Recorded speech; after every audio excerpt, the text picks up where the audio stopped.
اور اس سے بھی خوبصورت ان لوگوں کے لیے انعام ہے جن کی عادت بنی ہوتی ہے پہلی صف میں نماز پڑھنا،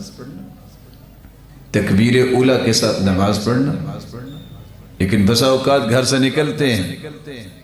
روڈ کا مسئلہ بن گیا، مسجد کے راستے میں کوئی پرابلم ہوگی، گاڑی کا مسئلہ یا کوئی اور مسئلہ پیش آیا، یہ کیفیت انہیں نصیب نہیں ہوتی۔ مسجد میں آئے وقد صلوا، لوگ نماز پڑھ کے فارغ ہو چکے۔ اللہ تعالیٰ اپنے پیاروں کو ضائع نہیں کیا کرتے۔ حدیث کے الفاظ ہیں، رسول اللہ صلی اللہ علیہ وسلم کا فرمان ہے،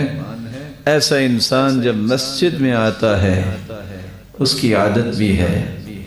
اور اس کی خواہش بھی ہے، لیٹ ہو گیا،